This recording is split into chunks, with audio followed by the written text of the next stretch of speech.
Katie Azevedo here from SchoolHabits.com. Today I'm talking about a time management hack, one of my absolute favorite time management hacks, the Pomodoro Technique. This video is specifically for getting schoolwork done, using the Pomodoro Technique for getting schoolwork done. I use it all the time though. True story, I sometimes still have nightmares about forgetting my Spanish homework. It's always Spanish. Being unprepared for math, it's always math, hate math. And then forgetting my locker combination, that's the worst one.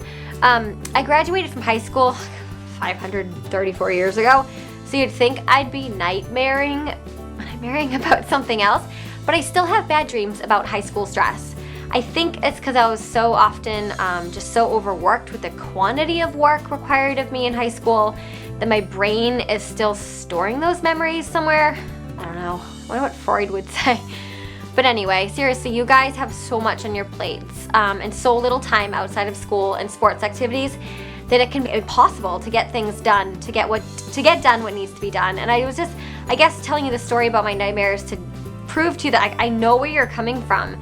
Honestly, I graduated from high school so long ago, and I'm still dealing with the high school stress in the form of nightmares that, I get it. I'm not just this outsider who doesn't understand where you're coming from.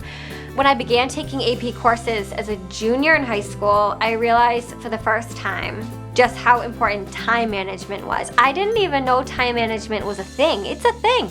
And I learned it in high school. I wish I had learned it earlier. But if I didn't micromanage every minute of my day, assignments wouldn't get completed. And obviously that was not an option for me. And I'm not saying they wouldn't get completed because I wouldn't feel like it or I wouldn't write it down. It's just that there would the time would get away from me. I know you can probably relate. I somehow managed to get by, okay, before I learned about time management, but not with an unhealthy level of stress. And it wasn't until college, when the workload to free time ratio got even tighter, that I learned about the Pomodoro Technique, which is, like I said, one of the best time management strategies of all time that I now use almost daily. I didn't invent this technique. I totally wish I did.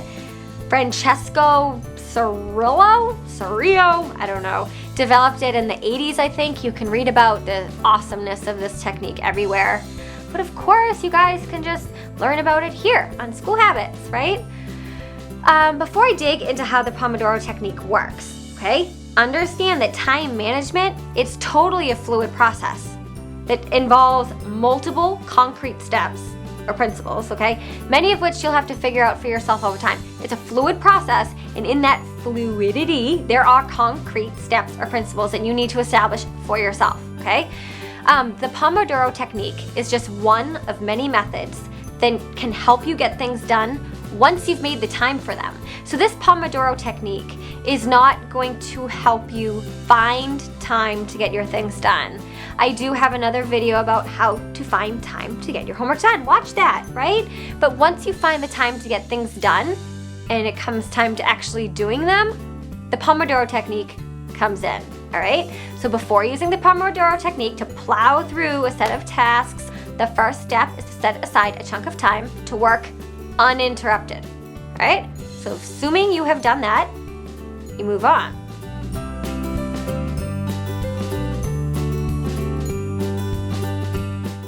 So how the Pomodoro Technique works.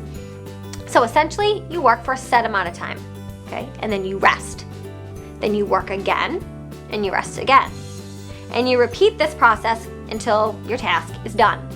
So for you fellow athletes out there, it's similar to interval running. I love interval running, where you sprint all out for a set amount of time, and then you walk for a shorter period, okay? And then you sprint again, and you rest again. So you can use the Pomodoro Technique to complete so many different things. Studying, writing a paper, doing research, reading, etc. I use it daily for writing, write my blog, and sometimes for cleaning, okay, but that's just me. So here's what you do. Step 1, you've got to determine the length of your work interval. Your work interval, that's what I'm going to call it, the period of time that you work, okay? So this is how long you're going to work for. The classic Pomodoro model specifies a 25-minute work interval, followed by a 5-minute rest interval. There's 2 intervals. One's called work, one's called rest, yeah? Okay. But you can just adjust the work-rest ratio to fit the task and your personal work style. Just keep in mind though that you might want to keep the length of the work interval between, I'd say 3 to 5 times the length of the rest interval. That's a good ratio. And keep the work interval to no more than 45 minutes. I mean, that's max, right? So there's a couple different ratios. So the classic Pomodoro Technique model is work 25, rest 5. You could try working for 30 and rest 10. You could try working for 45 and rest 15. That one actually is my favorite because I just like 45 minutes to just move, you know? All right, so here's the work interval. What do you do during the work interval? During the work interval, you do just that. You work. You work completely uninterrupted for the designated amount of time. And you make sure you have all your supplies with you and a timer. This is like, there is no Pomodoro Technique unless you have a timer. Set the timer.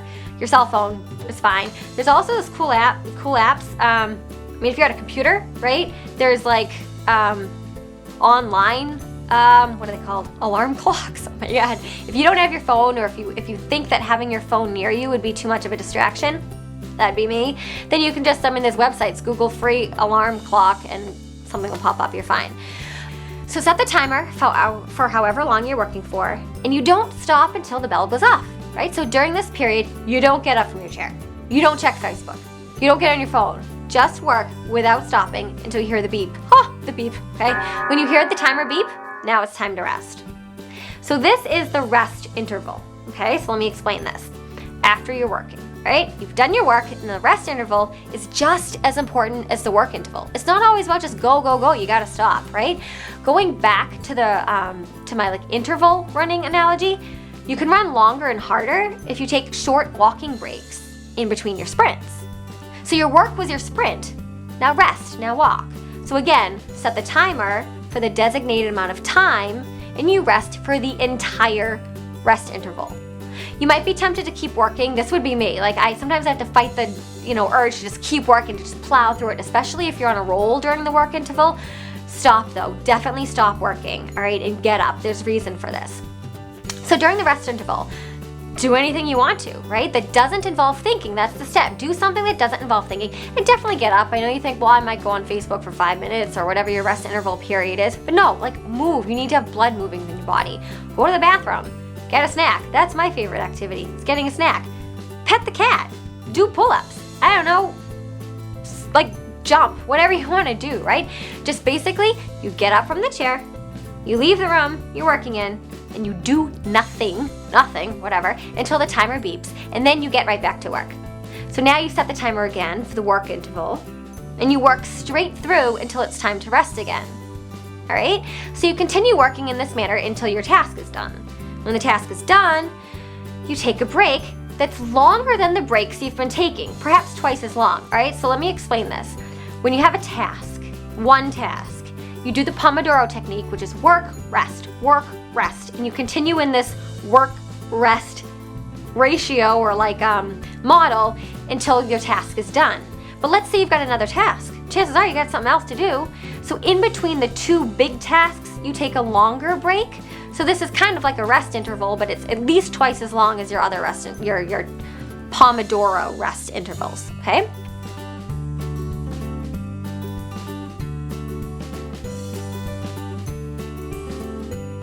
So during this break, I don't know, maybe go for a walk. Maybe instead of having a snack, go eat dinner. Something a little bit more significant to give your brain a chance to just reset, okay? And after this longer break, then you move on to the next task, and you begin the Pomodoro working session again. If your task, though, is incomplete after about 4 work intervals, so you've done work, rest, work, rest, work, rest, work, rest, that is so hard to say, take a longer break. Again, perhaps twice as long, okay, before you work again. So these longer breaks don't have to always come in between big tasks. If you've got, or separate tasks, if you've got a very large task, you can do a set, like several instances of Pomodoros. So work, rest, work, rest, work, rest, break, longer break, and then do that again until that task is complete. But your brain does need this rest to recover all of the glucose it used during your work intervals. That's a fact, backed by science, I promise. Like, it's not only exercise that uses your glucose, your brain thinking too, all right? There's so many practical applications for using the Pomodoro technique. You know, a tried and true time for reading your book ratio would be to work or to read. If you're reading a book, the reading is the work. You read for 25 and you rest for 5. If you're writing a paper, type for 30 minutes, rest for 5. If you're studying for a test, study, or your work interval is 45 minutes, and then if you did 45 minutes for your work, you'd probably need closer to 15 minutes for a break. If you're studying vocabulary words, work for 25, rest for 5. So you can kind of mix up, like I said, the work rest interval, but you can adjust it to the tasks that need to be done. You just smaller tasks, smaller intervals, bigger tasks, bigger intervals. So the next time you find yourself putting off an assignment or getting overwhelmed with a large task, try this technique. Just try it. I swear, it's kind of awesome, really. P.S. I'm sure you're all wondering, right? Why we call it the Pomodoro Technique. Oh, you weren't wondering that? Okay, well anyway, it's because the guy who invented it was Italian. And the alarm clock he used to time his work intervals looked like a tomato, as in like it was a tomato alarm clock, like, you know? And Pomodoro means tomato in Italian. There you have it. So that's the Pomodoro Technique, one of my favorite time management hacks. Of course, there'll be more videos and blog posts with more time management tasks to come. In the meantime, good luck and thanks for watching.